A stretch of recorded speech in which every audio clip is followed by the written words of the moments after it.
Bueno, una vez más, buenos días para todos. Vamos a retomar entonces la última vez que nos vimos, hace 2 semanas, a través de este medio. Hablábamos de la necesidad de comprender el conflicto armado en Colombia en el marco de lo que se conoce como el derecho internacional humanitario. La semana pasada ustedes terminaron de hacer la lectura del texto que estaba sugerido para, pues a partir de allí, contextualizar un poco lo que se entiende por el conflicto armado en Colombia. Entonces, la idea de hoy es socializar esas infografías que yo les había pedido que leyeran, que analizaran, y a partir de la socialización vamos explicando un poco. La idea mía es, no siempre la historia se aprende como ocurre, ¿no? A veces se cree que la historia se debe contar siempre desde atrás hacia adelante, ¿no? Desde historia antigua, media, moderna, contemporánea, pero otra forma de entender la historia es del presente hacia el pasado. Entonces, en este caso yo preferí empezar por el presente, por lo más reciente de los hechos que todos ustedes conocen, porque lo hemos visto diariamente en los medios de comunicación, y empezar a retroceder. Allí empezar, digamos, a buscar el origen de estas situaciones. Entonces, voy a comenzar a compartirles pantalla con la presentación y entonces me confirman si están observando. Ah, perdón, esta no es. Vamos a poner la otra. Vamos a poner la otra diapositiva. Ah, ok, ya. Esta sí es. ¿Me confirman, por favor, si están viendo la pantalla? Sí, profe. Sí, señor. Sí, profe. Espérenme, que acabo de... Ya, ahora sí, es que estaba dando ingreso a un compañero. Y ahora sí, vamos a empezar. Bueno, ahora sí, ya la están viendo, ¿cierto? Sí, señor. Sí, señor. Listo, perfecto. Entonces, como les decía, este tópico es el conflicto armado, la violencia en Colombia y la normatividad internacional. Entonces, en la actividad que hicimos, que ustedes debían seleccionar una de estas infografías, la idea era, a través de este estudio, este ejercicio que hizo el Centro Nacional de Memoria Histórica, identificar cuáles han sido las características del conflicto armado en Colombia que lo hacen tan particular. Entonces, ellos hicieron unas estadísticas en la que determinan, hacen un estudio entre el encabezado. Vamos a fijarnos en el encabezado. Ellos dicen que este estudio data entre 1958 y el año 2012. ¿Por qué se escoge el año 1958? Porque es el año en el que comienza, digamos, lo que se conoce en Colombia como los movimientos guerrilleros. De 1948 al 53 es el periodo de la llamada violencia, la época posterior al Bogotazo. Luego viene entonces el periodo de Rojas Pinilla y posteriormente, digamos, comienza el Frente Nacional. Entonces, ese periodo, digamos, es importante porque corresponde con el surgimiento de algunas de las guerrillas más importantes que todavía, algunas de ellas todavía están, digamos, todavía están en armas. Entonces, algunos de los datos que vamos a tener que nos ayudan a entender el conflicto son los siguientes. El 19% de las víctimas son combatientes y el 81% no son combatientes, es decir, son civiles. Esto es un dato importante porque uno supondría que en una guerra quienes deberían ser, digamos, por definición, las bajas o los muertos de la guerra deberían ser los actores armados, aquellos que decidieron enfrentarse militarmente como fuerza beligerantes, deberían ser quienes ponen los muertos. Sí, el que hace la guerra es el que debe poner los muertos. En el caso colombiano, lo trágico de esto es que los actores armados son los que menos sufren las bajas, ¿sí? Quienes sufren las bajas o quienes han sufrido el rigor de la violencia han sido los civiles. Eso de entrada riñe con el derecho internacional humanitario. Después de la Segunda Guerra Mundial, sobre todo, y después de que se crea, digamos, el derecho internacional humanitario como tal, que hoy conocemos, precisamente se prohíbe el asesinato, se prohíbe, digamos, cualquier tipo de vinculación de la población civil al conflicto armado, pero en el caso de Colombia parece ser que esa es la regla, ¿no? La vinculación de civiles. Un ejemplo de ello es el secuestro. El secuestro, como lo sabemos, una retención ilegal de una persona por parte de algún actor armado.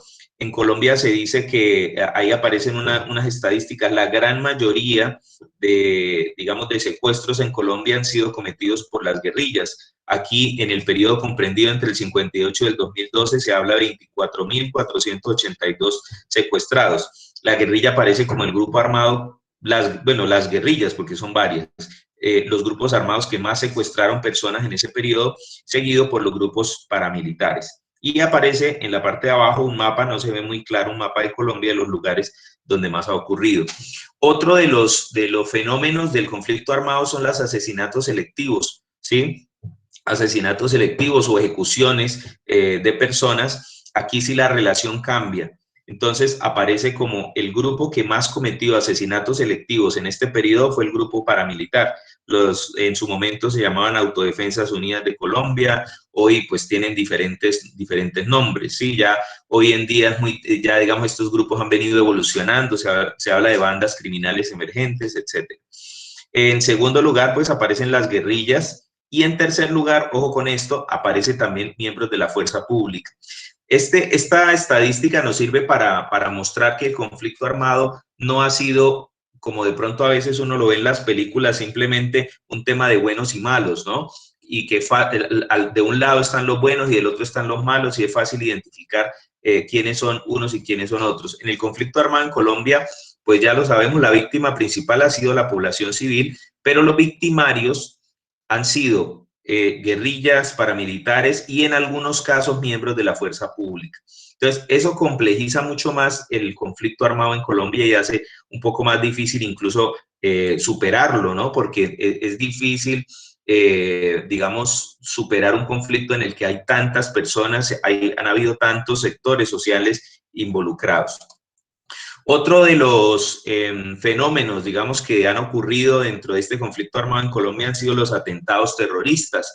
Normalmente son los que se ponen bombas o, digamos, se cometen ese tipo de atentados. En su momento la guerrilla de las FARC implementó, por ejemplo, lanzar cilindros bomba y este tipo de cosas. Entonces, en ese punto sobre atentados terroristas, el grupo o los grupos que más han cometido este tipo de actos son los grupos guerrilleros, nuevamente, son el grupo que más atentados terroristas cometió.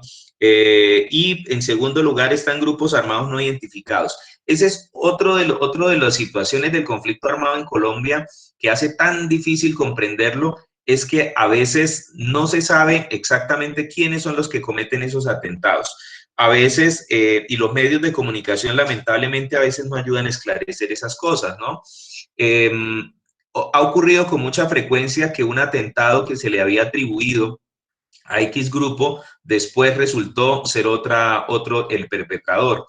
Un ejemplo reciente, se creía que al candidato a la presidencia Álvaro Gómez Hurtado lo había asesinado, se consideraba un crimen de Estado porque se consideraba que eran los paramilitares en alianza con un grupo de militares que habían cometido ese asesinato pues para torpedear el proceso de paz que en ese momento había con la guerrilla de las FARC. Sin embargo, en el marco del proceso de justicia que adelanta la JEP, varios miembros del extinto secretariado de las FARC confesaron que ellos habían sido los perpetradores de ese crimen, ¿sí?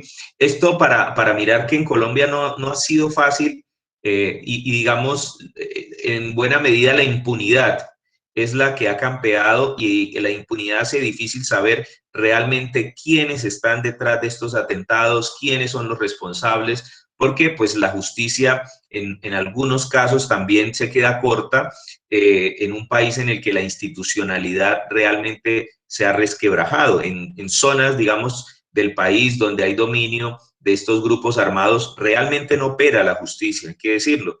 Ellos son la justicia, ellos son la ley, ellos son el Estado. Eso hace difícil, digamos, que se investigue también y que se conozca la realidad de lo que ha venido ocurriendo. Otro de los fenómenos más digamos, más dolorosos del conflicto armado en Colombia son las masacres. Las masacres, por definición, son asesinatos colectivos de 3 o más personas en un mismo lugar y a partir de un mismo hecho. Entonces, las masacres, como les digo, es de lo más infame que ha ocurrido en Colombia, primero porque ocurren contra población civil. Segundo, porque caen el que sea, o sea, es una forma indiscriminada de asesinato. No importa los que caigan, no importa los que mueran. Hemos visto casos de familias enteras, niños, abuelos, independientemente de la edad. O sea, el conflicto armado en Colombia se ha degradado tanto que hemos llegado a unos niveles de insensibilidad que ya no importa si son niños, no importa si son ancianos, no importa si son gente indefensa, es un acto demencial que se ha dado en el marco de este conflicto. Entonces, las masacres, el grupo armado que más ha cometido masacres en Colombia son los denominados grupos paramilitares. Tristemente, digamos, en los años recientes, digamos, recientemente en Colombia se ha venido incrementando esta forma del conflicto armado. Se han aumentado las masacres, sobre todo en los últimos 2 años. Entonces, pues es lamentable que después de haber hecho todo un esfuerzo para que la sociedad colombiana saliera del conflicto, en vez de terminarse, lo que ha hecho es que se ha recrudecido, sobre todo por este lado. En segundo lugar, aparecen las guerrillas como también perpetradoras de masacres. Y en tercer lugar, lamentablemente también existen miembros de la fuerza pública que han participado o directa o indirectamente en este tipo de delitos. Entonces, como les decía, el conflicto armado en Colombia es muy complejo porque no tenemos un solo actor. No son solamente guerrillas, no son solamente paramilitares, no son solamente miembros de la fuerza pública en algunos casos, sino a veces grupos que no se pueden identificar y no se puede saber claramente quiénes son, porque a veces incluso son simplemente mercenarios, ¿no? O sea, grupos que trabajan al mejor postor, el que mejor les pague, pues entonces simplemente pues esa persona se queda con su servicio. Se ha convertido en algunos casos, por ejemplo, el sicariato, en una forma de trabajo. Es aberrante decirlo y causa escalofríos, pero realmente en muchos casos los sicarios simplemente son trabajadores a sueldo, son gente que espera, digamos, que alguien le señale con el dedo quién debe morir y ponen un precio a la cabeza, ¿sí? Entonces, pues todo esto es parte de la degradación del conflicto armado que tenemos en nuestro país. Otro fenómeno son las desapariciones forzosas. Desapariciones forzosas es probablemente otro de los delitos del conflicto armado, otro de los crímenes que causa más dolor a las familias, porque un buen día una persona sale de su casa y nunca regresa. Y no se sabe si está muerto, no se sabe si lo tienen secuestrado, no se sabe qué pasó con él. Esa es el drama del desaparecido, ¿no? Digamos, si son familias que llevan 20 o 30 años esperando saber qué sucedió con ese familiar. Y probablemente la desaparición forzosa es peor que el asesinato, porque en el asesinato, pues digamos, la persona, la familia, sabe lo que ocurrió con su pariente, saben lo que sucedió, saben que murió. Pero en el caso de las desapariciones es tan dramático porque la familia todo el día, todo el tiempo, pasan los años, pasan décadas y todavía esperan que esa persona vuelva, porque nunca pierden la esperanza de que ellos realmente digamos, estén vivos. Entonces, pues esta situación de desapariciones forzadas es una situación dramática y sobre todo parte, digamos, de terminar este conflicto armado tiene que ver con el hecho de que las familias tienen derecho a saber qué pasó con sus desaparecidos, qué hicieron con ellos, a dónde los llevaron, qué sucedió. Y esto, como les digo, las desapariciones forzosas no solamente han sido ocasionadas por parte de miembros de grupos armados, sean guerrillas o paramilitares. Todos conocemos lo que sucedió en el tema del Palacio de Justicia en el año 1985, cuando un grupo en ese momento la guerrilla del M-19 toma el palacio y pues muchas de estas personas que estaban allí, que no murieron en la toma, simplemente desaparecieron y no se sabe qué pasó con ellas. Y estamos hablando de algo que ocurrió hace más de 25 años, ¿sí? Mucho más, 35 años, perdón, estoy equivocado en los números. Entonces, es parte, digamos, del drama de lo que significa la desaparición forzosa. La violencia sexual como otro de los componentes terribles del conflicto armado en Colombia. Obviamente, o no obviamente, pero sí principalmente son las mujeres las que son víctimas de este tipo de delitos sexuales asociados con la guerra. La mujer como botín de guerra ha sido uno de los episodios más dolorosos de esta situación del conflicto armado. Incluso pues se habla del reclutamiento forzoso, en algunos casos de niñas menores de edad, simplemente para ser objeto sexual de cada uno de estos, sobre todo de los comandantes de este tipo de grupos al margen de la ley. Esta violencia sexual, tristemente, pues, como les digo, principalmente contra las mujeres, pero también contra los niños, y pues es uno de los componentes de la degradación del conflicto armado en nuestro país. Otro fenómeno, el desplazamiento forzoso. Si uno mira estas cifras, aquí aparecen dos registros. Bueno, otro elemento importante acá es, bueno, aquí lamentablemente pues la imagen no es tan clara por la proyección, pero en las diapositivas, en las infografías que yo les envié a través del grupo se podía ver. ¿Por qué aparecen en algunos casos dos registros? Bueno, y es una cosa importante que tiene que ver con esto.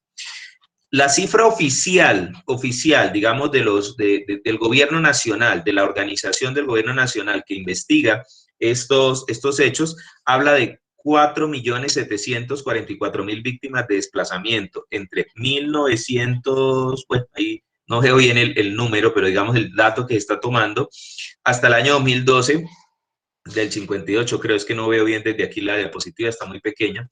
Se habla de 4.700.000 desplazados más o menos, mientras que organizaciones no gubernamentales hablan de 5.700.000. ¿Por qué presentar estas dos cifras? Para hacer, el Centro Nacional de Memoria Histórica nos recuerda que la construcción de la memoria, precisamente, de lo que pasó, pues no es tan sencillo ponernos de acuerdo, dependiendo de las metodologías que se utilicen y a veces también dependiendo hay que decirlo, de los intereses que están en juego, pues obviamente, digamos, tienen diferentes maneras de enfocar el conflicto. Fíjense que la diferencia de víctimas entre lo que dice el gobierno y lo que dicen organizaciones no gubernamentales es casi de 1 millón de personas, ¿sí? Entonces, hay que tener en cuenta también porque a veces uno dice, bueno, no es tan fácil ponernos de acuerdo frente al conflicto armado. Si le preguntamos al gobierno nacional, el gobierno tiene un concepto de lo que ha sido el conflicto armado en Colombia. Normalmente ellos hablan de que lo que ha habido es una amenaza terrorista, donde grupos al margen de la ley han querido desestabilizar el poder. Pero desde otras perspectivas se puede ver también que la falta digamos, en Colombia, de mayor participación política históricamente desde la época del Bogotazo y probablemente desde antes hasta ahora, pues ha ocasionado también que algunos de estos grupos hayan surgido como una forma, digamos, de mostrar que el Estado colombiano, la sociedad colombiana tan fragmentada, pues no ha permitido una mayor participación. Desde luego que eso no justifica para nada, digamos, que esos grupos se hayan alzado en armas.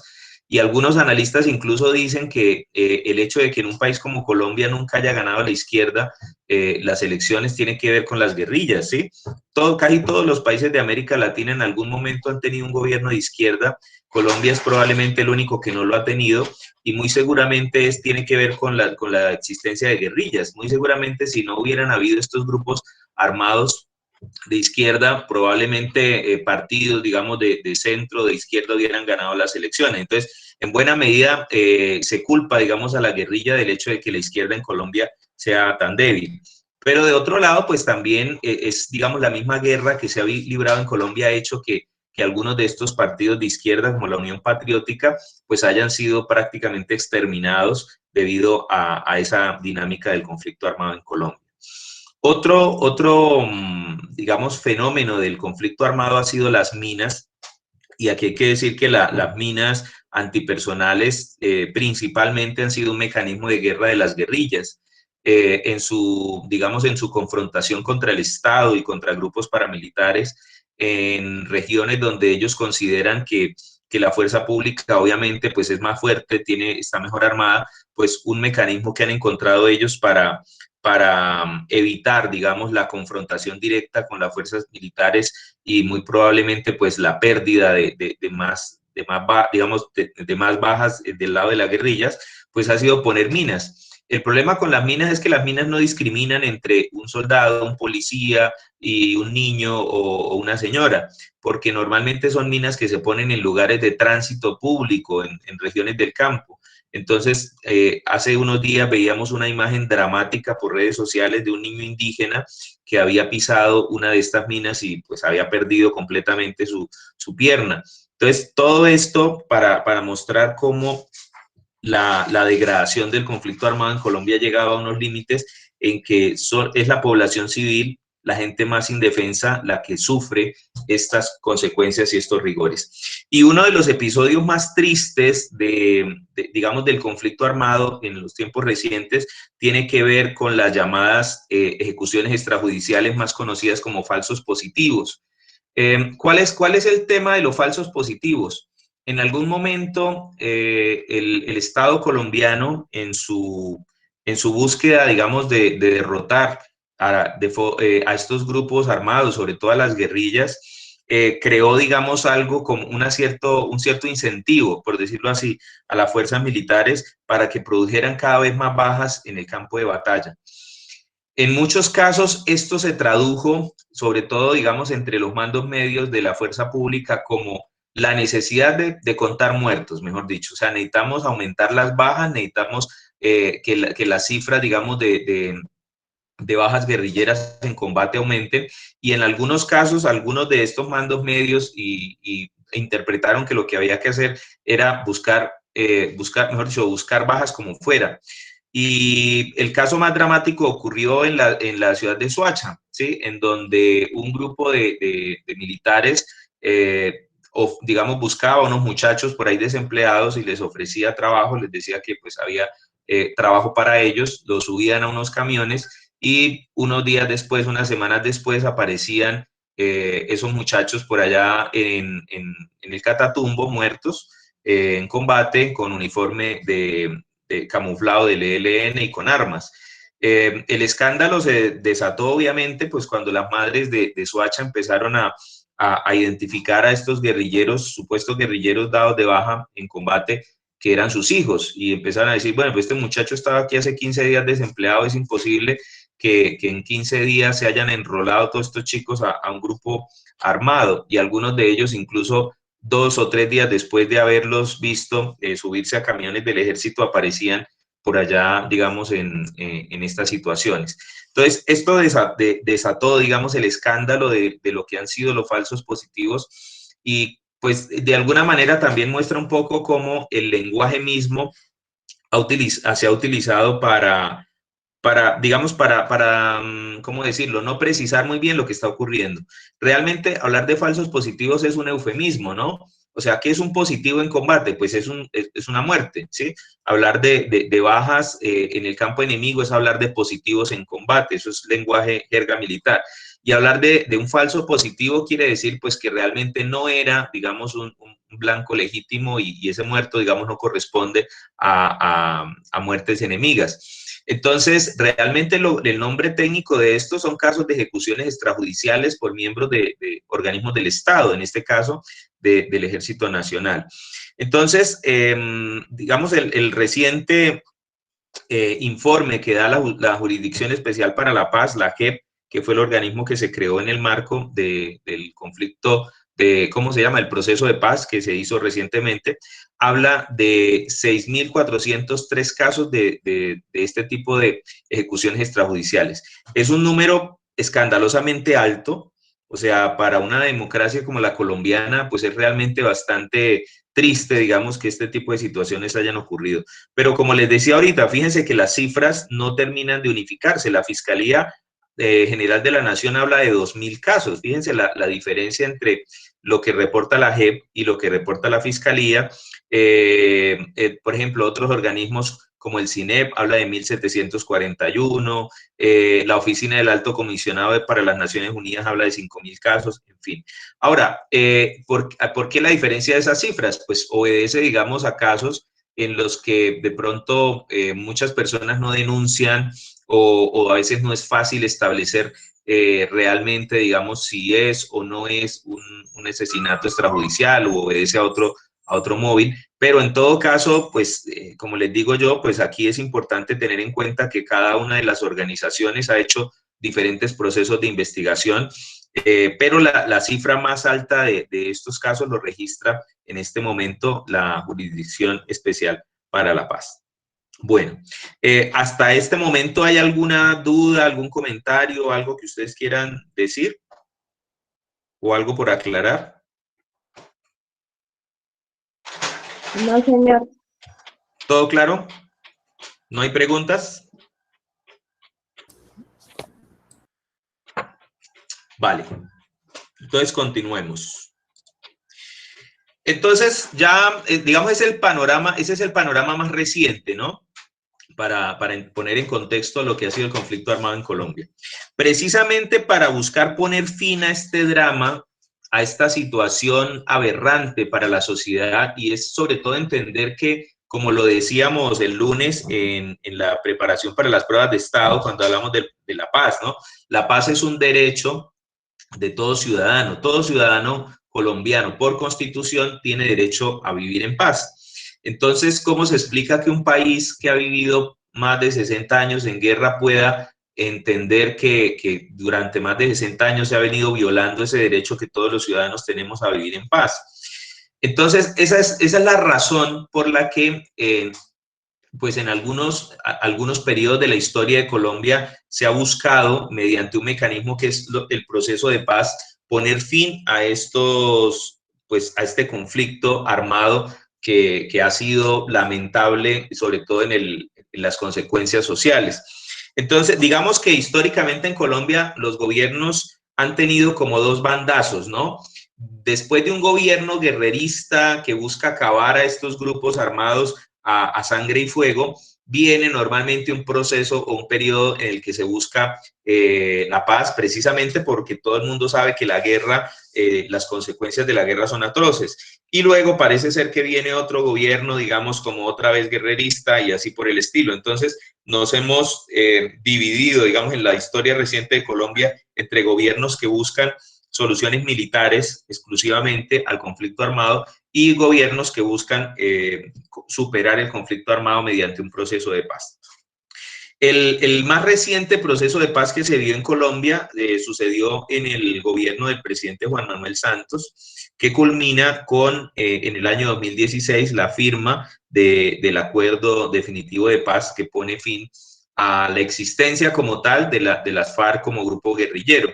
Pues todos sabemos que eso no significa necesariamente que el 100% de todos los militantes o los antiguos guerrilleros necesariamente se desmovilizaron, pero sí algunas cifras, las más optimistas, hablan de que por lo menos el 97% de los integrantes originales de ese grupo dejaron las armas y efectivamente se han venido incorporando.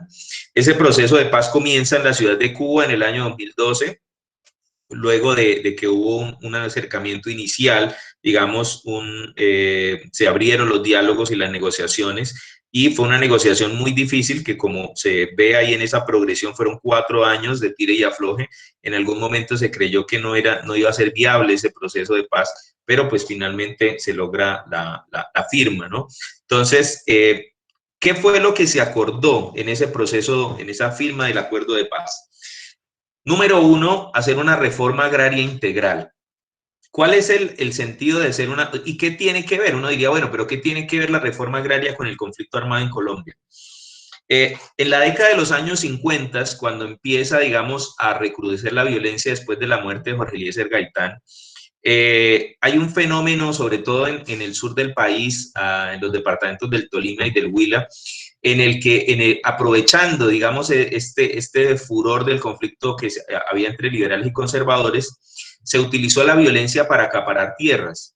Entonces, grupos de terratenientes contrataban en ese momento a los llamados chulavitas o a los pájaros, que eran pues básicamente grupos armados al margen de la ley, que llegaban a las fincas, amenazaban a los campesinos que si no entregaban las tierras o no las vendían a muy bajo precio, que entonces los mataban. Pues esa ha sido básicamente la historia de los últimos 60 años.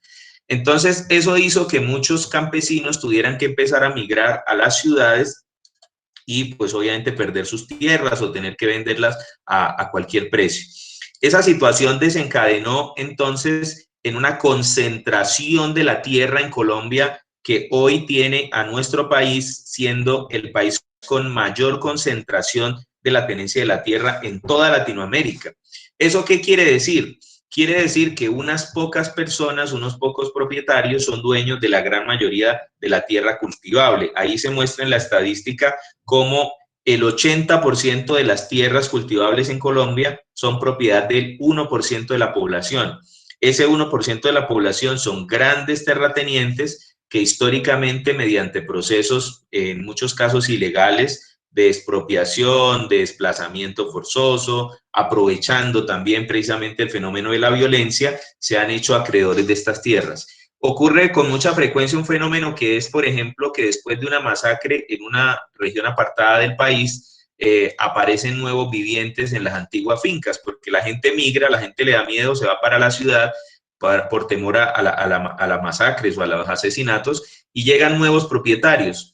10 años después, esa finca, cuando las personas van a volver, pues resulta que tiene otros dueños, ¿no? Y los dueños aparecen con escrituras y todas estas cosas.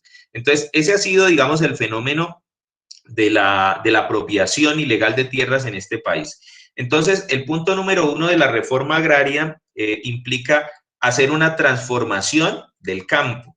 Entonces, mirar cómo hacemos para devolver en la medida de lo posible a los campesinos la posibilidad de volver al campo a cultivar. Es que Colombia es un país agrícola, es un país con un potencial muy grande, tenemos todos los pisos térmicos y aquí en Colombia, mejor dicho, todo, o sea, Colombia es un país privilegiado desde el punto de vista agrícola y es terrible que nosotros estemos importando la mayoría de los alimentos que consumimos en buena medida porque en el campo hoy en día la actividad del agricultor no es productiva, ¿sí? Y muchos de ustedes lo saben, si ustedes tienen, sus familias tienen fincas o ustedes viven en el campo, algunos de ustedes saben que el trabajo del campo ahorita realmente está muy desvalorizado, el producto de los campesinos es muy barato, digamos, lo que ellos venden, pero es muy caro los insumos que tienen que comprar para poder seguirse manteniendo, produciendo. Entonces, la idea de esta reforma rural integral implica no solamente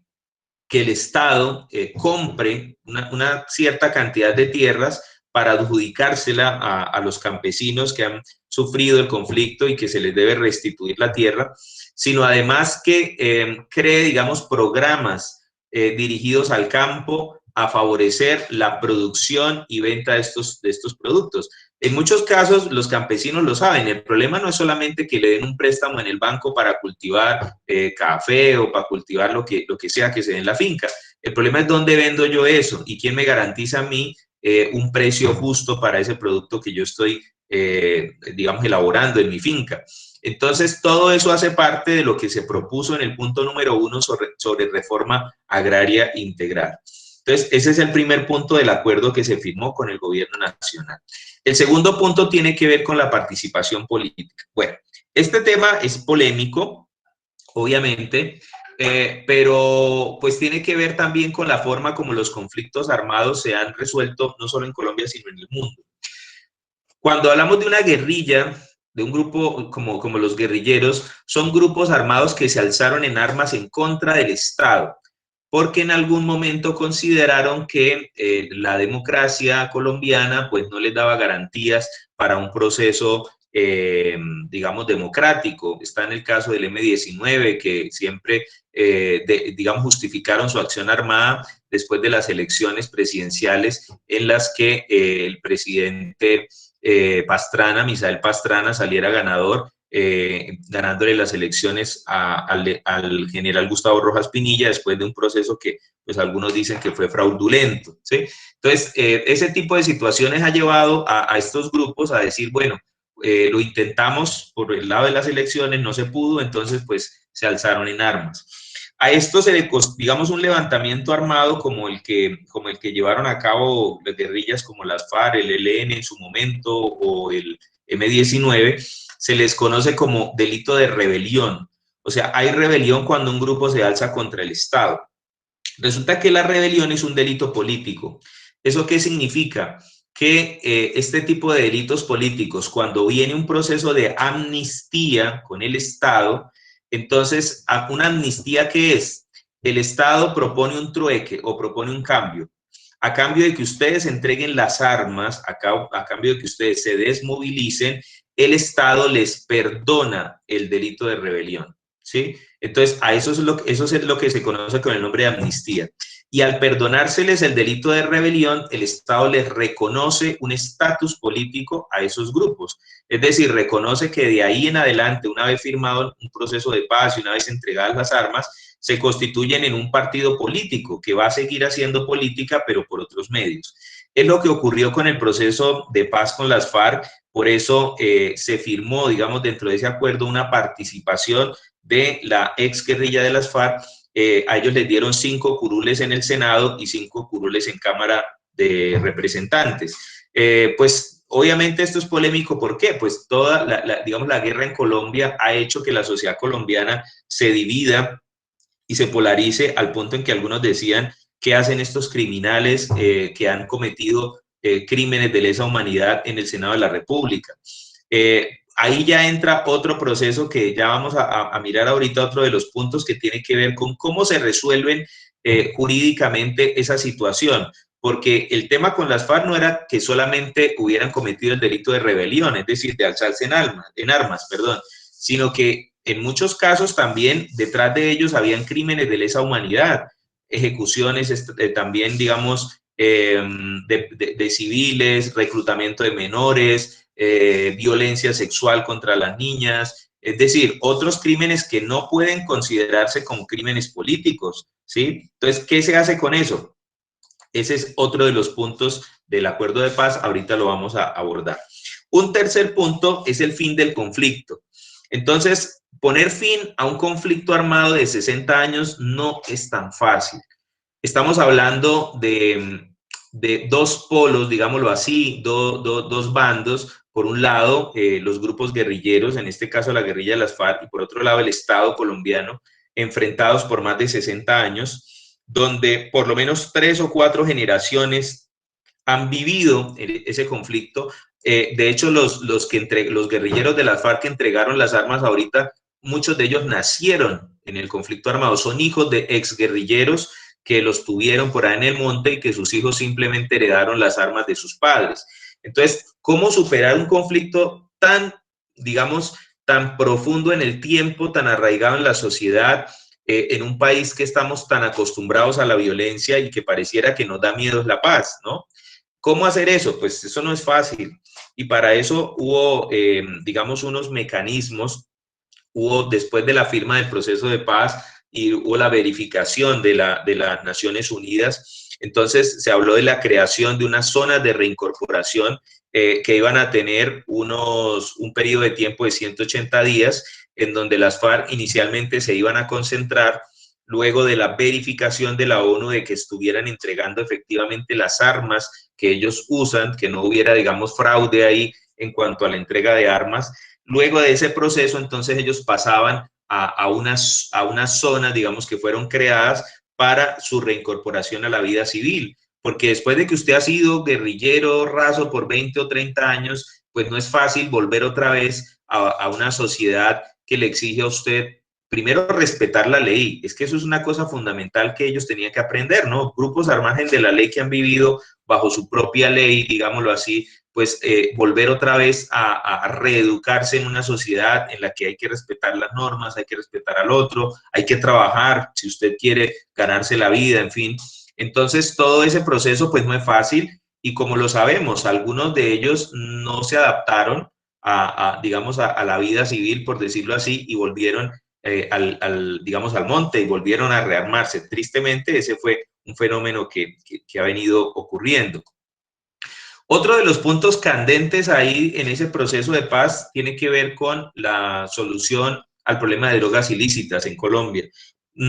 Pues yo creo que para todos nosotros es muy bien conocido que Colombia carga un estigma histórico y es la producción de droga. Somos el productor número 1 de cocaína en el mundo y eso no es reciente, es un fenómeno que comienza a finales de los años 70 en los años 80 y 90 con los grandes carteles de la droga, el cartel de Cali y el cartel de Medellín, digamos que Colombia pasa a convertirse, digamos, en ese país cocalero, en ese país productor de drogas. Y es un estigma que no hemos podido quitarnos de encima los colombianos al punto en que cualquier colombiano que llegue, digamos, a cualquier país del mundo, a cualquier aeropuerto, por el solo hecho de mostrar el pasaporte colombiano, inmediatamente sospechan que usted trae drogas, inmediatamente, ¿sí? En cualquier parte del mundo, tristemente, digamos, a los colombianos son vistos como narcotraficantes. Entonces, este estigma, digamos, tiene que ver con otro de nuestros graves problemas, que es el problema de las drogas ilícitas. Ahora, ese problema se mezcla con el conflicto armado. ¿Por qué? Cuando irrumpe el narcotráfico en los años 80, las guerrillas eran realmente marginales, eran grupos armados por allá en el monte, muy mal armados, con muy, digamos, su capacidad de combate era muy mínima y prácticamente el Estado los tenía controlados. Pero en los años 80, cuando entran los narcotraficantes a esas zonas, pues las guerrillas ven una oportunidad también económica y empiezan a aliarse con estos narcos. Les dicen, bueno, a cambio de que usted pueda cultivar aquí y hacer su producto, pues usted tiene que pagar una cuota. Y al poco tiempo, pues también algunas de estos frentes guerrilleros terminaron apropiándose del negocio y convirtiéndose en verdaderos narcotraficantes. ¿Qué consecuencias tuvo eso? Pues que en los años 50, por ejemplo, perdón, en los años 90, finales de los 90, sobre todo en la época de la presidencia de Pastrana, la guerrilla de las FARC tenía una capacidad de combate en algunos casos similar a la del gobierno nacional. Alcanzaron a comprar unos misiles tierra-aire que le vendieron los rusos, que esa vaina no lo tenía en ese momento ni siquiera el Ejército Nacional de Colombia, con capacidad para por ejemplo, disparar a un helicóptero. Entonces, ¿de dónde venía ese arsenal y ese poder militar que tenía las FARC en ese momento? Pues de su alianza con los grupos narcotraficantes, y ahí venía el dinero. Eso dificulta muchísimo más el problema porque entonces viene la discusión de hasta qué punto estos grupos eran realmente grupos beligerantes, alzados en armas, grupos rebeldes o simples narcotraficantes. Y el tema con eso es que si son simples narcotraficantes, pues no puede haber un proceso de amnistía porque no se trata de un delito político. El narcotráfico no es un delito político, es un delito común, ¿sí? Entonces, ahí empezaron, digamos, los problemas y ahí viene, digamos, parte de la, digamos, de la división que se dio en Colombia, ¿no? Y era si era posible tratar digamos, a los miembros de las FARC como rebeldes, por decirlo de alguna forma, y seguir manteniendo el estatus político de rebeldes, o si eran simples narcotraficantes. Entonces, ahí, digamos, vino esa discusión que pues al día de hoy todavía se sigue dando en la sociedad colombiana. Ahora, otro problema es quiénes son los que cultivan las drogas. Como lo vemos ahí en esa imagen, gran parte de los que siembran la coca en Colombia no son guerrilleros, no son paramilitares, no son grandes terratenientes, son simples campesinos que prestan sus fincas para cultivar las drogas y después llega un tipo en un helicóptero o llega un grupo armado y se la compra o hace negocio con ellos a raíz de eso. Entonces, cuando vienen las aspersiones, cuando vienen las fumigaciones, a los que digamos, los que pierden toda su cosecha y los que pierden todo son los campesinos, que además son los que son capturados porque obviamente cultivar este tipo de plantas pues es ilegal. En conclusión, la guerra contra las drogas ha tenido también otra víctima, que es el campesino raso. O sea, muchos de los que están en la cárcel por cultivo de drogas no son los grandes capos ni los grandes narcotraficantes. Hoy en día tenemos a pequeños productores de coca que son básicamente campesinos que no tienen nada más que hacer que ponerse a sembrar coca para poder sobrevivir, y son ellos los que están pagando, digamos, un canazo por esta situación. Entonces, eso implica que también la solución al problema de drogas ilícitas implica darle una solución a estos campesinos, ¿sí? Decirle, bueno, vamos a hacer algo que llama la sustitución de cultivos. En vez de que usted siga sembrando coca, pues ponga a sembrar otra cosa, pero con garantías, ¿no? Porque en muchos casos estos planes fracasan porque el campesino le dicen, bueno, si yo siembro coca, yo tengo garantizada la venta del producto, o sea, yo sé que no voy a perder una sola hoja de coca que yo siembre, pero si yo siembro yuca, me garantizan que me la van a comprar, si yo siembro café, me garantizan que me van a comprar y me van a mantener un buen precio. Entonces, estos son dilemas muy complejos de resolver en una sociedad como la colombiana. El punto 5, que es el punto de víctimas. Esta es la parte más, digamos, el meollo del proceso de paz en Colombia. Digamos, es el punto en el que por primera vez en la historia de nuestro país, en la historia de los procesos de paz que han habido, las víctimas se pusieron en primer plano. O sea, un principio fundamental de este acuerdo de paz es que las víctimas, sean de las FARC, sean de los paramilitares, sean de miembros de la fuerza pública, tienen unos derechos que hay que restituirle. En primer lugar, el derecho a la verdad. O sea, que los actores armados que hayan cometido crímenes contra sus familias, desapariciones forzosas, asesinatos, primero digan la verdad de lo que pasó. Cuenten cómo fueron las cosas y por qué hicieron lo que hicieron y sobre todo, quiénes fueron responsables de esto, quiénes están detrás, quiénes pagaron para que se hicieran estos asesinatos, por qué los asesinaron, ¿sí? Segundo, reparación.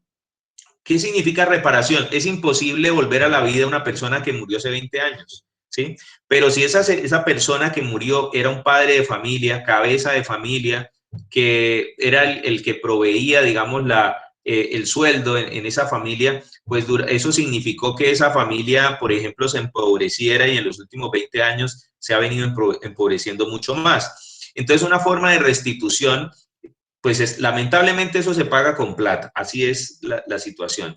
Entonces ¿cómo le restituimos a esa persona? ¿Cómo hacemos para devolverle, no le vamos a devolver a su ser querido, pero por lo menos una indemnización en dinero que le garantice a usted por lo menos un futuro para su familia, para sus hijos que quedaron huérfanos?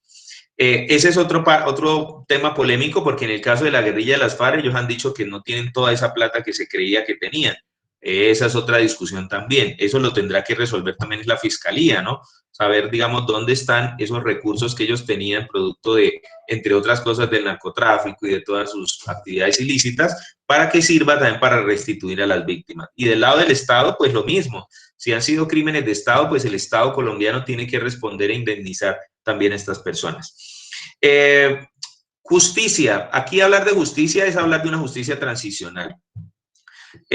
Si a los guerrilleros de las FARC, cuando firmaron el acuerdo, se les hubiera dicho, bueno, ustedes llegan, entregan las armas y al otro día se van todos para la cárcel 35 años, créanme que ningún guerrillero de las FARC había abandonado las armas, ¿sí?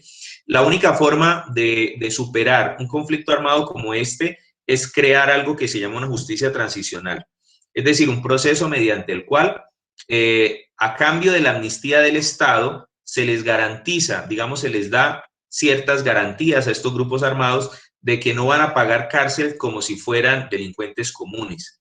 Entonces se habla de una justicia transicional para los que hayan cometido crímenes de guerra, de lesa humanidad, que no va a ser de 30 o 35 años como se debería, sino de 5 u 8 años, en los que realmente no va a haber prisión tradicional, sino pues van a tener que estar confinados en algunos territorios realizando actividades de reparación.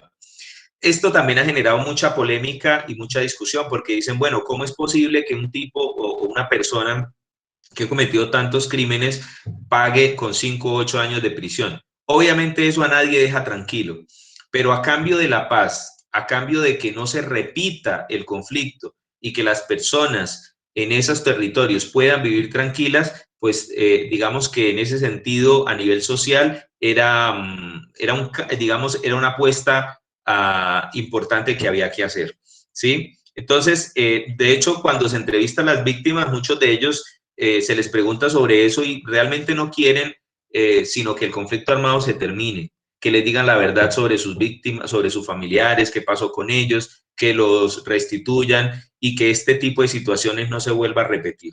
Esa es, digamos, como la petición que hacen en muchos casos las familias.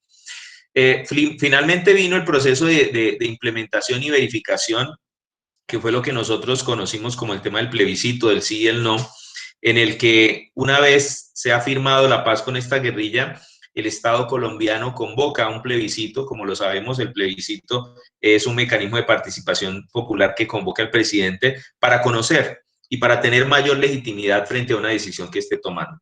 Como sabemos, el plebiscito por un margen muy pequeño perdió el sí, es decir, ganó el no. eso significó volver otra vez a sentarse con, no solo con la guerrilla de las FARC, sino con voceros del movimiento que estuvo en contra del proceso de paz, para que con ellos también se les escuchara y se les dijera por qué no estaban de acuerdo con ese proceso y qué era lo que ese proceso debía modificarse. Entonces, finalmente el proceso se firma y comienza a, digamos, lo que conocemos desde el año 2016, que es la reincorporación de la guerrilla de las FARC a la vida civil en Colombia. Bueno, ¿hasta ahí alguna pregunta, alguna duda?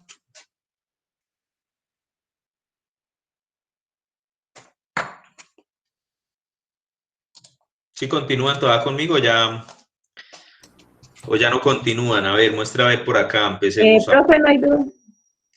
Bueno, Valentina, entonces ya que aprovechemos el desorden, hasta ahora, digamos, ¿cuál es la percepción que usted tiene de lo que ha sido el conflicto armado en Colombia, Valentina? Pues el conflicto armado en sí empezó como por la lucha de los campesinos como por defender sus tierras, ¿no? Pero a medida del tiempo se fue como torciendo la ideología y empezó a buscar más beneficios y llegó a afectar a la comunidad, como fueron los reclutamientos y bueno, y las otras cosas que le han hecho. Se ha ido Sin embargo, deformando. sí, sin embargo, pues, o sea, intentaron implementar el proceso de paz, que considero que no fue como una buena, o sea, sí fue una buena forma llegar a implementarlo, pero los resultados no fueron como tan positivos, ¿no? Vale, muchas gracias. Señora, ¿iba a decir algo más? No. No, señor. Bueno, Luis Carlos, ¿iba a hacer algún comentario, Luis Carlos? Luis Carlos Sarmiento. No, profe, solamente quería agregar eso, que se ha ido como deformando la idea principal. O sea, su objetivo como que se perdió en cierto momento. Por eso la duda de que si eran guerrillas todavía o narcotraficantes. Claro, a eso me refería yo cuando hablaba del punto 4 sobre drogas ilícitas, y efectivamente eso que usted acaba de decir fue motivo de polémica porque pues es difícil, ¿no?, determinar, y sobre todo como el conflicto armado en Colombia se ha venido degradando tanto, llega un punto en el que es difícil diferenciar una cosa de la otra, ¿no? Es complicado. Pero en aras de lograr por fin vivir en una sociedad en la que no tengamos que estarnos matando unos a otros por ideales o por opiniones, pues era como ese intento, ¿no? Ahora, lo otro que hay que reconocer, porque algunas personas han criticado el proceso de paz con lo que está pasando en este momento, ¿no? Dicen, bueno, ¿para qué tanta vaina con eso del proceso de paz si hoy en día estamos otra vez digamos, con el conflicto armado revitalizado otra vez? Pues hay que decir varias cosas. Primero, que los actores armados de este momento ya no son digamos, la guerrilla de las FARC como tal. Como le decía, fue posible evidenciar que por lo menos el 95-97% de los miembros originales de las FARC dejaron las armas efectivamente, más allá de que algunos de ellos volvieron, y lo sabemos, y sobre todo líderes del secretariado de las FARC, caso Santrich, caso Iván Márquez, ¿sí? Y bueno, el Paisa y de ahí para abajo otros. O sea, lamentablemente sí, digamos, la dinámica del conflicto era tan dura, era tan difícil que pues algunos de ellos terminaron volviendo. Pero eso no significa que no valió la pena, digamos, haber hecho el esfuerzo, porque de todos modos, durante todo este periodo de tiempo, las estadísticas muestran que los muertos en Colombia disminuyeron dramáticamente. Hubo un año, creo que fue el año 2017, si no estoy mal, en el que se logró que durante todo un mes en el hospital militar no llegara un solo soldado herido. No había un solo soldado herido durante un mes en el hospital militar. O sea, es decir, la buena noticia para las fuerzas militares de Colombia era que durante un mes completo no hubo ni un solo soldado muerto en Colombia, ¿sí? Y digamos, esta situación se repitió durante casi 2 o 3 años. Entonces, pues digamos, ¿a quién no le alegra, digamos, lograr disminuir los asesinatos? Eso es una buena noticia. Cada vida que podamos nosotros salvar y cada vida que logremos evitar que muera de forma violenta siempre será bienvenida. Lo que sucede es que, pues primero, no recordemos que el único actor armado en Colombia no era las FARC, ¿sí? Por ejemplo, el ELN, con el ELN no se ha podido, el gobierno colombiano no se ha podido hacer un acuerdo de paz, entre otras cosas porque a mí, y eso sí ya es una opinión personal, me parece que pues esa guerrilla no tiene tampoco mucha voluntad de sentarse a negociar con el gobierno. En algunos casos ha habido la oportunidad de hacerlo y parece ser que pues difícilmente se ha logrado, pero también de parte del Estado, digamos que ha faltado también un poco de crear las condiciones para que un diálogo así se dé, pero quedan todavía los grupos armados ilegales, digamos lo que llamamos las disidencias, lo que llamamos los bandas criminales emergentes, bueno, en fin, otros actores. Tristemente, un país como Colombia, la guerra se ha vuelto un negocio, la guerra es un negocio realmente en Colombia. Y mientras eso sea así, es muy difícil, digamos, poner fin al conflicto armado, es complicado. Pero eso no significa que entonces tengamos que acostumbrarnos a vivir en medio de la guerra, ¿no? Eso es una cosa importante, porque, como les decía, lo de menos sería decir, bueno, pues que se sigan matando ellos y entonces, ¿qué le hacemos? Pero el problema es que no son ellos los que están matando a los civiles. El 81% de las víctimas en Colombia son civiles. Esos son los que están reclamando la paz, o sea, los que están reclamando la paz no son los actores armados, a ellos no les interesa, ellos están relativamente cómodos en medio del conflicto. El problema son los civiles, el problema es la población civil que tiene que sufrir los estragos de la guerra, ellos son los que claman por vivir en una sociedad en paz y pues ese ideal sigue siendo necesario en Colombia. Bueno, sigo compartiéndoles aquí pantalla y sigo comentando cosas. Uno de los mecanismos que se crean en el marco de ese proceso de paz es la Comisión de la Verdad.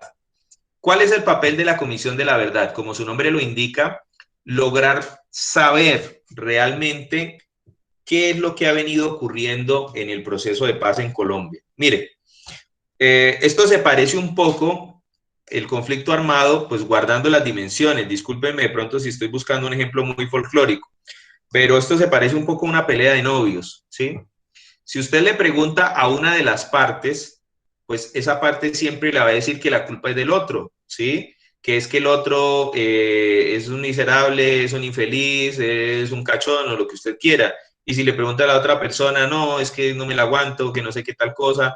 Y si usted toma solamente una parte, si usted escucha solamente a un sector, pues se va a quedar con esa verdad. Usted va a decir, ah, no, sí, pobrecita, ya tiene toda la razón. O va a decir, ah, pobrecito, es que ella él definitivamente... Entonces, el problema de escuchar a una sola de las partes es que no se comprende todo lo que está pasando. Entonces, escuchar solo al Estado sobre lo que ha pasado en los últimos 60 años del conflicto armado no es garantía de que se sepa toda la verdad. Escuchar solo a los medios de comunicación que nos cuentan sobre el conflicto armado no es garantía de que comprendamos todo el fenómeno. Es necesario escuchar a los otros actores armados. De pronto no nos guste mucho porque obviamente los odiamos y obviamente nos parece que lo que hicieron fue aberrante, pero es necesario escuchar también a los ex guerrilleros de las FARC. Saber cuál es su percepción sobre el conflicto. No para que estemos de acuerdo con ellos, no se trata de eso. No se trata de que, digamos, ahora entonces los consideremos santos ni nada por el estilo, pero es necesario escuchar la otra versión de los hechos, que nos cuenten desde su perspectiva qué fue lo que pasó. Y lo que es más importante es escuchar la versión de las víctimas.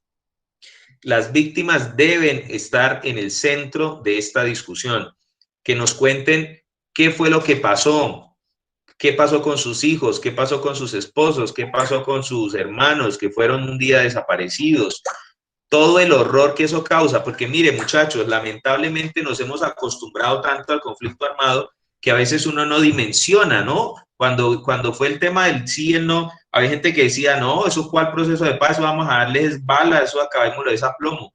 Pues resulta que si uno ve las películas digamos, de Rambo, y uno dice, ah, no, eso es fácil, es un tipo que se ponga, digamos, una M60 al pecho y una canana y empiece a escupir balas y eso. Sí, en televisión la guerra se ve bonita, ¿para qué? La verdad. Y los que juegan videojuegos, no hay cosa más sabrosa que jugar un videojuego en el que, mejor dicho, en el que usted tenga un arma en la mano y empiece a disparar. Ah, sí, pero es que en un videojuego la gente no muere de verdad. Esa es la diferencia. ¿cierto? En televisión o en las películas la gente no se muere de verdad, son actores, ¿no? Que después se levantan y hacen otra película, ¿no? Y por eso hay Rambo 1, Rambo 2 y Rambo 3 y 4, creo. Pero es que la guerra de verdad es diferente, la guerra de verdad no es como la imaginamos, la guerra de verdad es las desapariciones, la tortura, las violaciones, las masacres, esa es la guerra de verdad. Y en ese caso, esas guerras lo que están generando en un país como Colombia es que se garantice por lo menos unos 10 o 20 años más de conflicto armado, porque ese niño de 10, 11 años que acaba de quedar huérfano porque un grupo armado llegó a su casa a medianoche, sacó a su papá y lo mató delante suyo, ese niño va a buscar mañana la venganza de ese papá y va a buscar la forma de meterse a un grupo armado que le sirva para ir a buscar la venganza de ese papá. Y ese muchacho después va a ir a matar a otro que al mismo tiempo, y así sucesivamente. Y cuando nos demos cuenta han pasado 2, 3, 4, 5 décadas más. Y este conflicto se lo vamos a heredar a nuestros hijos, a sus hijos y así. Y entonces es un círculo vicioso del que nunca vamos a salir. Entonces uno dice, venga, ¿en serio estamos condenados, como decía García Márquez, a 100 años de soledad? Es decir, ¿estamos condenados a una guerra eterna o es posible que busquemos superarla? Parte de lo que busca la Comisión de la Verdad es, venga, reconozcámonos las verdades. Aquí han cometido crímenes, obviamente las guerrillas, han cometido crímenes los paramilitares, pero han cometido crímenes también miembros de la fuerza pública, ¿sí? Y han cometido crímenes miembros del Estado, de la sociedad colombiana, que se han prestado para que se cometan estos asesinatos. Hay que decir la verdad, dolorosa con todo lo que eso signifique, pero es mejor decirnos la verdad, reconocernos y tratar de superar ese conflicto. Es la forma. De otra manera vamos a seguir en un círculo vicioso eterno que no sabemos dónde termine. Entonces ahí es donde entra en juego la famosa JEP, la Justicia Especial para la Paz o la Jurisdicción Especial para la Paz. A diferencia de la Comisión de la Verdad, que no emite ninguna sentencia, o sea, la Comisión de la Verdad no está para juzgar a nadie, sino para escuchar a cada una de las partes y darle a la sociedad un panorama de lo que pasó. La JEP sí juzga. La JEP está para escuchar, pero también para sancionar. Entonces, la JEP ha llamado a indagatoria a los exguerrilleros de las FARC, los ha confrontado con las víctimas, les ha pedido que cuenten todo lo que saben y los ha confrontado con otros, porque algunos dicen, ay, sí, muy sencillo, yo voy allá y digo unas cuantas verdades y ya con eso me libero. Sí, pero es que a mí me tienen que confrontar también con mis víctimas. Si yo fui, por ejemplo, del secretariado de las FARC y yo voy y cuento ciertas cosas y resulta que aparece 2 días después una persona que dice, pero es que usted no está diciendo que tal día lo vimos en tal parte y usted fue el que cometió tal masacre, usted no contó eso. En el momento en que la JEP demuestre que esa persona está mintiendo, pierde todos los beneficios. Y en vez de pasar 5 u 8 años de pronto en una zona, digamos, haciendo trabajo social para resarcir su culpa, pues va a pagar 35 años en una prisión de verdad. ¿Sí? Entonces, ese es el compromiso que adquieren esas personas. Pero ojo, porque a veces la gente piensa que la JEP es solamente para las FARC, ¿no? Hay gente que dice, no, pero es que la JEP es un organismo de impunidad creado para que las FARC salgan libres. No, eso no es cierto. La JEP también ha llamado a militares, por ejemplo, algunos de los que han cometido los falsos positivos, y les ha dicho a esos militares, si ustedes cuentan la verdad, si dicen por qué hicieron eso, por qué fueron a buscar a esos muchachos por allá, quién les dio la orden a ustedes, dónde fueron a dejarlos, dónde los mataron, por qué los mataron, quién dio la orden y todas estas cosas, y ayuda a restituir a las familias de estas personas y se comprometen obviamente a esclarecer los hechos, pues ustedes también pueden entrar en los beneficios de la JEP, ¿sí? O sea, ustedes, al igual que los exguerrilleros, pueden también contar con la posibilidad de que no van a ir a una cárcel a pagar 35, 40 años de prisión, sino que van a estar, digamos, aquí en este periodo de tiempo que dure la justicia transicional. Bueno, hasta aquí era mi exposición del día de hoy que quería compartirles. Ahora sí quiero escucharlos sobre este tema del proceso de paz, que la idea es que con este ejercicio que hicimos hoy de socialización, pues vamos cerrando y vamos pasando, digamos, a otro tema.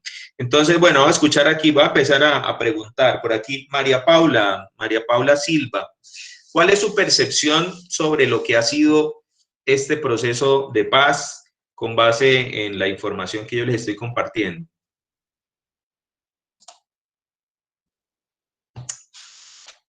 ¿Sí me escucha, María Paula?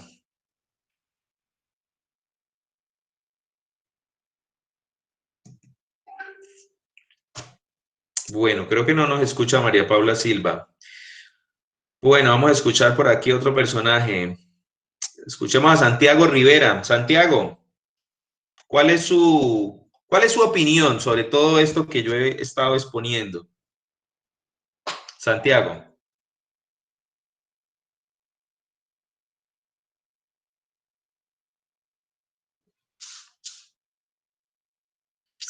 ¿Qué pasa, muchachos? Ahora ninguno está. Santiago, ¿sí nos escucha o no nos escucha? Por lo menos de señales de vida, chino.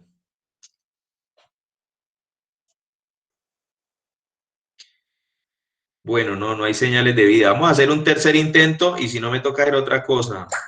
Bueno, por acá, Michael. Sí, profe. Bueno, Michael, ¿cuál es su percepción sobre lo que yo les he estado exponiendo en esta clase? Pues bueno, profe, pues mi percepción sobre el conflicto armado aquí en Colombia y el acuerdo de paz, pues ha sido lento, pero a la vez seguro y inseguro, ¿sí? Porque aquí en Colombia para acabar la guerra tiene que primero acabar con las disidencias de las FARC, el EPL, el ELN, el Clan del Golfo, ¿sí? Varios grupos armados que pues ellos son los que encargan de hacer el conflicto armado. Y pues por otra parte, pues ahorita en Colombia pues como que se está viviendo otra vez esto bastante el conflicto armado, pues en varias, de parte y parte, ¿no? Porque por ejemplo las disidencias de las FARC, que pues las conforma por ejemplo Santrich y todo eso, él hizo una amenaza al presidente, ¿no? Que a todo marrano gordo le llegaba a su hora. Entonces pues el presidente tomó eso como que le digo yo, profe, como estilo de amenaza, ¿no? Entonces él es para atacar eso, él creó un nuevo grupo de fuerzas militares, ¿no? Que llama la CONAT, que es un grupo especial contra el terrorismo y el narcotráfico. Entonces, supuestamente, ellos son los encargados de luchar y pues acabar con estos grupos, ¿no? Pero pues ahí sí no sabría decirle más, profe. Vale, muchas gracias, Michael. Pues sí, efectivamente, eso que usted dice es lo que ahorita percibíamos acá y es como o sea, lo que hace difícil, digamos, un conflicto armado como el colombiano es que, digamos, la dinámica de la guerra hace que se vea una confrontación en la que, por ejemplo, salen las disidencias, amenazan al presidente, el presidente responde también militarmente, creando un grupo para confrontarlos. Pero el problema es que el conflicto no se da de esa manera. La pregunta es, bueno, ¿y quiénes van a morir a raíz de esa confrontación? Lo que muestran las estadísticas es que los que van a morir son los civiles. Esa es la verdad. O sea, en esa guerra, porque además hay que decir otra cosa, mire, una característica de esos grupos armados ilegales es que están ubicados en zonas que ellos controlan y conocen muy bien. Entonces no es tan sencillo como decir, no, pues ¿por qué no mandamos a, no sé, 1000 soldados? Sabemos que están en el Catatumbo y vamos y lo buscamos. No, pues es que estamos hablando de cuántos kilómetros cuadrados, cuántos miles de kilómetros cuadrados. Usted tenía que poner prácticamente un soldado por cada hectárea, eso es una cosa, no se puede, es imposible. La dinámica de la guerra es una cosa muy distinta a lo que a veces de pronto nosotros desde la ciudad o desde los medios de comunicación vemos. Algunos de estos grupos, lo que les digo, en esas regiones donde controlan, ellos son la ley, ¿sí? Ellos son el Estado, ellos ponen las normas, entonces tampoco es tan sencillo decir, ¿por qué no los acabamos? Mandémosles una bomba, porque es que parte de ese problema, mire, y a propósito de eso, un día reciente vimos la polémica que hubo con en un bombardeo que hizo el ejército, que estaba precisamente atacando a uno de los líderes de esas disidencias, y fíjense que ellos reclutan niños, y allí en este campamento murieron algunos niños. Entonces, decir vamos a arrasar significa van a morir muchos civiles, van a morir niños, van a morir personas, digamos, que no son parte del conflicto armado. Entonces, eso hace que esto sea una cosa compleja. Es que es muy difícil, digamos, entrar a decir que el conflicto se resuelve simplemente de manera militar. Es muy complicado porque con toda seguridad las víctimas van a ser los civiles, como ha sucedido en los últimos 60 años. Entonces, claro, Michael, usted tiene razón, es una cosa complejísima, pero mi opinión en este sentido es un llamado también un poco al optimismo, ¿no? Y es decir, venga, ¿en serio no será que podemos como sociedad por fin vivir en un país que nos garantice por lo menos el derecho fundamental a todos, el derecho a la vida? Es que es o sea, a ver, parece irracional pensar esto, pero uno dice, o sea, ¿en qué clase de país vivimos en el que ni siquiera el derecho a la vida está garantizado? Para no hablar de los demás. Entonces, primero lo primero, o sea, es decir, tratemos de superar esto. A mí me parece que es la tarea número uno de cualquier gobierno, de la sociedad en general. En este momento la primera tarea es cómo superamos el conflicto armado en Colombia, cómo lo superamos, cómo aprendemos a vivir en una sociedad en la que el derecho a la vida esté garantizado, por lo menos. O sea, por lo menos que no lo que, digamos, y ojo, porque de pronto aquí, esa es otra situación, ¿no? Uno dice, si uno vive en un lugar como Charalá, por ejemplo, donde pues afortunadamente, digamos, es un lugar bastante tranquilo, pues uno tiene una percepción del conflicto armado distinta. Uno dice, no, pero ¿cuál es el problema? Pues que vayan y lo busquen y acaben con todos ellos. Pero si usted vive por ahí en el Catatumbo, usted vive en una región donde usted todos los días está viendo confrontación, todos los días está viendo balaceras, pues usted, es lógico que usted diga, venga, ya no me aguanto más esta situación. O sea, ¿por qué no tengo derecho yo a vivir tranquilamente? ¿Por qué no tengo derecho a que mis hijos vivan una vida normal? O sea, ese derecho se supone que lo debemos tener todos los colombianos. Esa es la angustia con el tema del conflicto armado en Colombia. Y por eso es que yo digo, también nos ha faltado a la mayoría de los colombianos que de pronto no hemos sufrido el conflicto armado, nos ha faltado mucha solidaridad. Y es ponernos en los zapatos de esas personas. O sea, ¿qué se siente vivir, por ejemplo, usted en el Catatumbo? ¿Qué se siente vivir en el Chocó? ¿Qué se siente vivir en Cauca? Donde todos los días están matando gente, todos los días. ¿Sí? Entonces, ese es, digamos, como el llamado que yo haría a pensar, digamos, un poco en esta situación y cómo superamos el conflicto. Bueno, Michael, muchas gracias.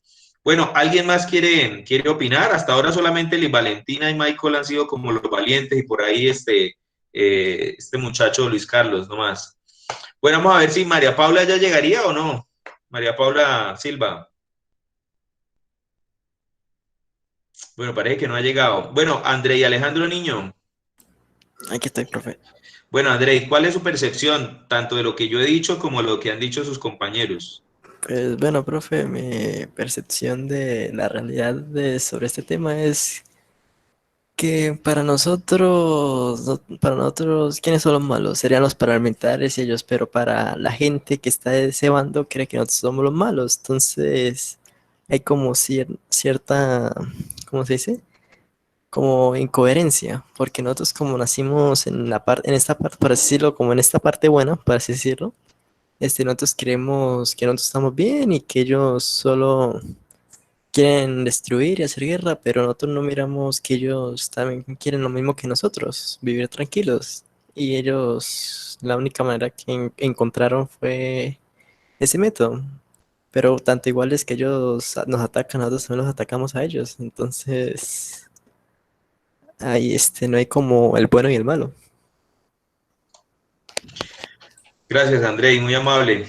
Sí, claro, precisamente por eso les decía yo que para empezar a entender lo que ha sido el conflicto armado en Colombia, hay que quitarnos un poco de la cabeza ese esquema de buenos y malos, ¿no? Pues realmente cada uno de nosotros quiere creer que es del bando de los buenos, ¿no? Eso se parece un poco a las películas de Hollywood y todos nos identificamos con los buenos, pero hay que reconocer que en la sociedad colombiana esto es un poco más complejo que eso. Lamentablemente, digamos aquí de lo que se trata es precisamente, más importante que reconocer quiénes son los buenos y quiénes son los malos, es reconocer la verdad del conflicto. De decir, bueno, quiénes son las personas que han cometido estos crímenes, por qué lo han hecho, qué es lo que pretenden, a quiénes han beneficiado, porque como les decía, en muchos casos, algunos de estos crímenes se cometen por dinero. por dinero. O sea, básicamente es cómo controlar regiones completas, cómo enriquecerse con las tierras, con el narcotráfico, con muchas de estas cosas. Bueno, muchachos, son las 9:25, estamos ya a 1 minuto de que ustedes salgan a receso. Solo tengo hoy la opinión de Valentina, de Michael, de Andrei, de Luis Carlos. Entonces, pues ahorita después del descanso que nos queda una hora, entonces les voy a plantear una actividad, pero ya pues estos 4 compañeros que han estado participando pues ya tienen su nota respectiva. Entonces la actividad que viene a continuación involucraría a los demás compañeros. Bueno, chicos, entonces un placer haberlos tenido por este lado y ahorita después del descanso entonces les explico